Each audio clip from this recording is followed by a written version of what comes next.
A Good Man is Hard to Find is one of the most vicious short stories ever spat onto the page.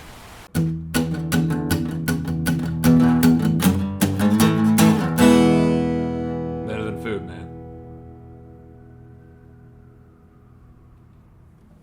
Good afternoon, everybody. Welcome to Better Than Food Book Reviews. I'm your host, Clifford Lee Sargent, here in Ybor City, historic Ybor City in Tampa, Florida, on my way to St. Petersburg.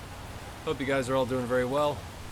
It's crazy hot spots all over, but just rolling with it, kind of MacGyvering the hell out of this. And there's a lot of wind, but we're just gonna see what happens. We're just gonna do this the best we can because you guys need to read this short story. It's totally awesome.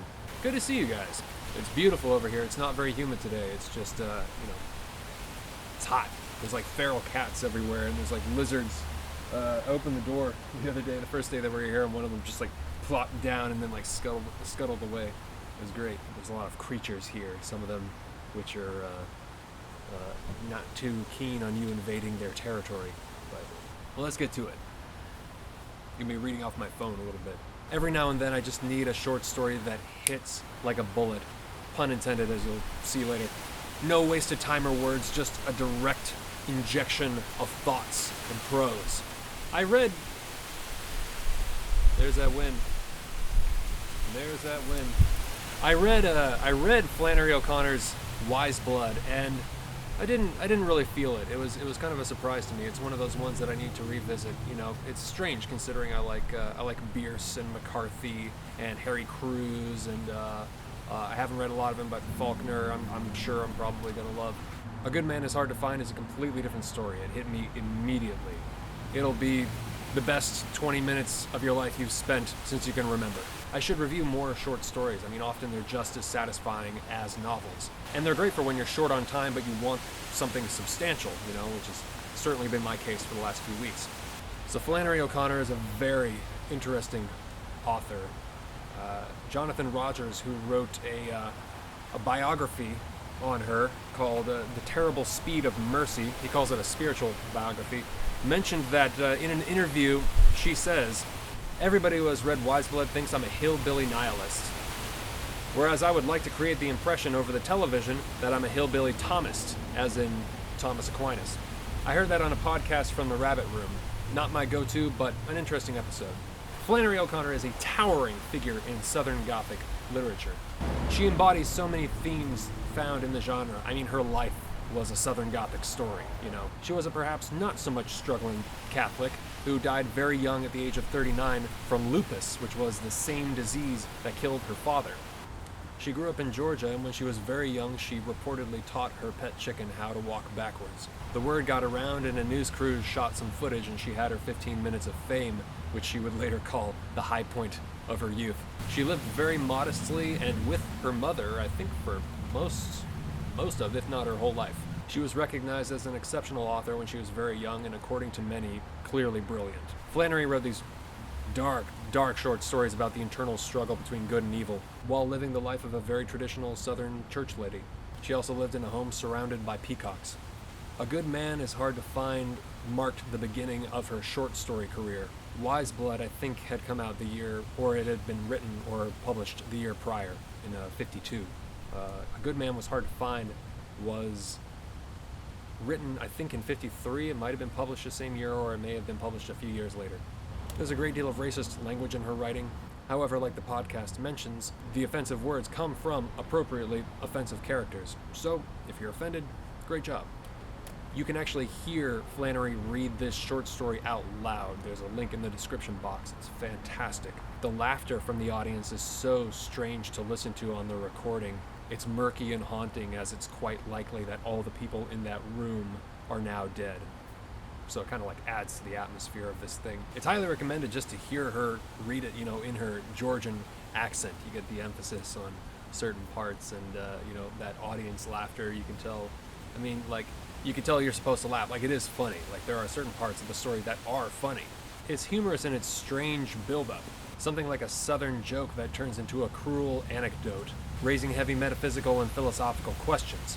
A Southern family is traveling to Florida, much like yours truly. A grandmother, her son, his wife, and kids, and the grandmother's cat, which she insisted that she bring along, much to the son's chagrin. Along the way, they cross paths with a recently notorious serial killer called the Misfit, a man with a kind of Robert Mitchum, Night of the Hunter quality, love, hate, maybe Anton Chigurh from No Country for Old Men for you youngins out there. What happens when a southern family on a road trip comes across a serial killer? Well, that's the setup. The punchline is not funny, but it sure ain't boring. The grandmother didn't want to go to Florida, and she didn't. But go to Florida she does. I'm reading off my phone, just because of... There will be spoilers in this review, by the way. The children's mother still had on slacks and still had her head tied up in a green kerchief. But the grandmother had on a navy blue straw sailor hat with a bunch of white violets on the brim and a navy blue dress with a small white dot in the print. Her collars and cuffs were white organdy trimmed with lace, and at her neckline she had pinned a purple spray of cloth violets containing a sachet. In case of an accident, anyone seeing her dead on the highway would know at once that she was a lady. What you have is this archetype of the self-important, egocentric church lady, right? The grandmother, who is essentially a normal human being, flawed and makes mistakes, including the one that gets her entire family slaughtered. Immediately before the family are involved in a car accident caused by the grandmother, they've stopped at a roadside barbecue joint on the highway, where the grandmother is chatting with the owner, Red Sammy. "A good man is hard to find," Red Sammy said. "Everything is getting terrible. I remember the day you could go off and leave your screen door unlatched. Not no more." He and the grandmother discussed better times. The old lady said that in her opinion, Europe was entirely to blame for the way things were now. She said the way Europe acted, you would think we were made of money, and Red Sam said it was no use talking about it. She was exactly right. So you get an idea of her fairly detestable character from the very first few pages. I haven't even mentioned the racist anecdotes, so you know something bad is coming. And they suddenly convince the father of the family, against his wishes, to go and pull off the highway and go visit this house that the grandmother remembers.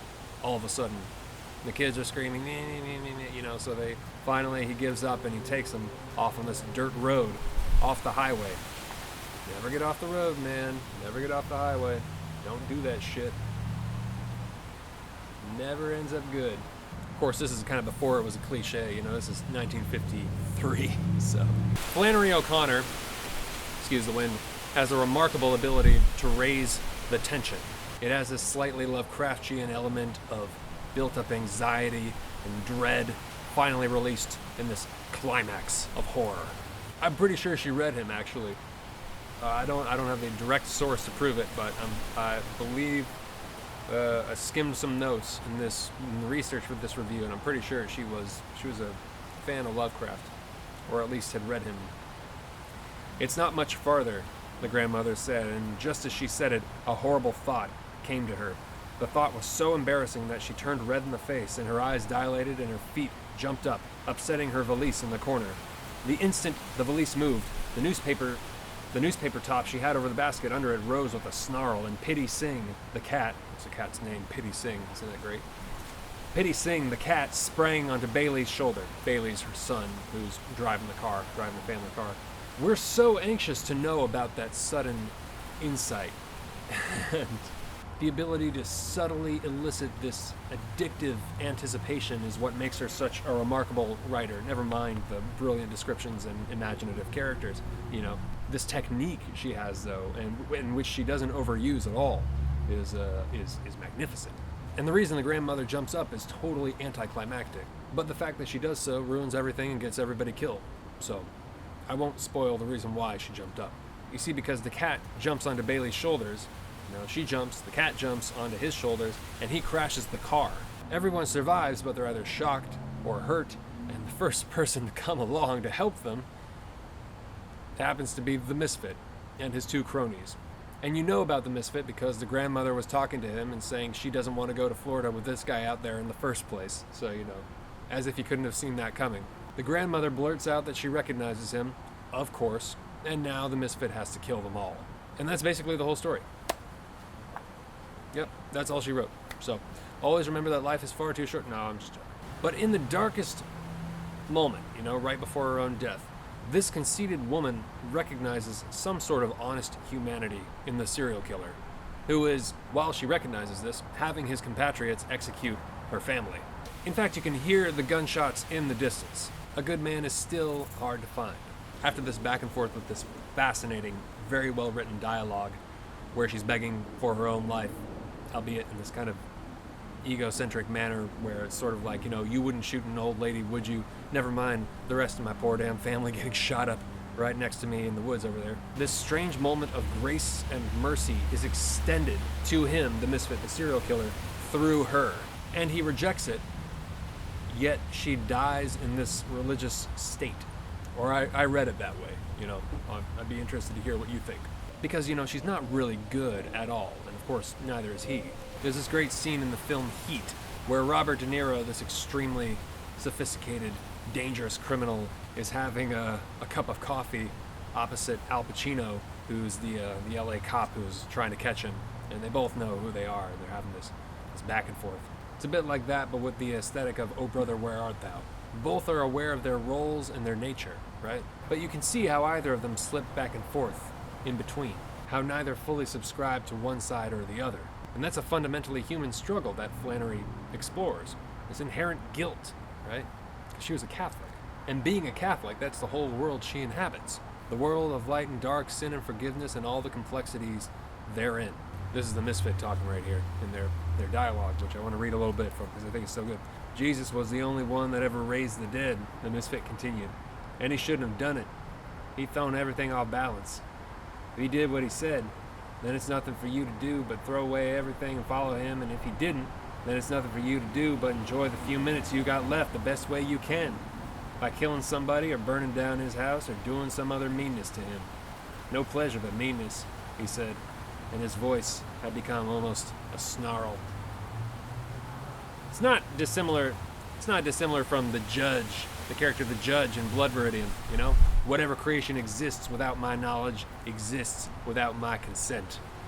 It's classic. If you haven't read Blood Meridian, you ought to get back there, check this out. That's one of the best. Maybe he didn't raise the dead, the old lady mumbled, the grandmother, not knowing what she was saying and feeling so dizzy that she sank down in the ditch with her legs twisted under her. I wasn't there, so I can't say he didn't, the misfit said. I wished I'd have been there, he said, hitting the ground with his fist. It ain't right I wasn't there, because if I had been there, I would have known. Listen, lady, he said in a high voice. If I had been there, I would have known, and I wouldn't be like I am now. If I'd have been there, I would have known, and I wouldn't be like I am now. His voice seemed about to crack, and the grandmother's head cleared for an instant. She saw the man's face twisted close to her own, as if he were going to cry. And she murmured, Why, you're one of my babies.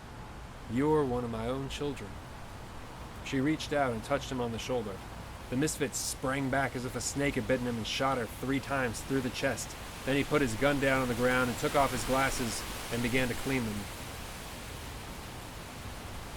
Hiram and Bobby Lee, the misfit's cronies, returned from the woods and stood over the ditch looking down at the grandmother who half sat and half lay in a puddle of blood with her legs crossed under her like a child's, and her face smiling up at the cloudless sky. In a sense, the grandmother and the misfit are 2 parts of the same coin, right? Good and evil, yet mixed up, neither one of them entirely convinced of themselves or their convictions. Like I said, to call either one of them good doesn't really seem appropriate. It's kind of a stretch. There's really no good person in the story. It's sort of just like, people. So while she's attempting to talk her way out of the situation, she's listening to the misfit's story intently. And this could be why she's suddenly able to see the connection that binds them in their humanity, in their shared humanity, their struggle. When she looks at him and recognizes the darkness in herself, but also when she looks at this evil man and sees the good man that could have been, Maybe. So listen up, this is the very controversial and very famous line from the short story. She would have been a good woman, the misfit said, if it had been somebody there to shoot her every minute of her life. Some fun, Bobby Lee said. Shut up, Bobby Lee, the misfit said. It's no real pleasure in life. He's saying that, he's saying that she would have been a good person, if she would have been at gunpoint all the time. Because even he, being an evil man, was able to recognize that moment of good inside her, and maybe that, from what I can read, from my interpretations, that really frightened him, because he saw the potential for him to, spare her or be good, but then, to take that action to be a good man all of a sudden and spare her would have meant going back on his entire previous convictions. You wouldn't even know who you are anymore. To even if you know it's the right thing to do something like that, to change your character that drastically would be to essentially like betray your whole modus operandi, even if you know it's the right thing. Frightening thing. That's something that I bet frightens a lot of people. Just that even in a microcosm, that forget when it's like life or death or cruelty and evil, good and evil like this. It's very interesting short story. I love it. I think it's just man, I wish I could write something half as good, quarter, an eighth, a 30th. So but anyways, there's that dual revelation, right? Though the Misfit does know right from wrong, it seems, he chooses to do wrong, using his own suffering as license to inflict as much pain on others as he pleases. Not dissimilar in the egocentricity of the grandmother, right? Though not without, it seems, some sort of weary regret. Alright. God, I can't do it. Wow. While there are no sympathetic characters, there are moments of redemption or revelation, usually following moments of violence, like a single violent action. It's kind of like crescendo that occurs in each of O'Connor's stories. Moment of violence, revelation, according to the podcast, again, that I listened to. I'll put a link to it in the description box below. You can check it out.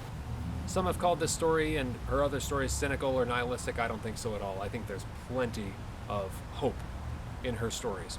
But they're not easy, and they're not necessarily obvious. Whatever your religious beliefs, if you're a fan of Southern Gothic fiction, I think you're definitely going to enjoy Flannery O'Connor, and a good man is hard to find. Especially if you're a fan of the authors I've mentioned, Cormac McCarthy, Bierce, Harry Crews, Faulkner, any of that stuff, this is right up your alley, for sure. If you're a fan of Nick Cave, right up your alley, absolutely 100%.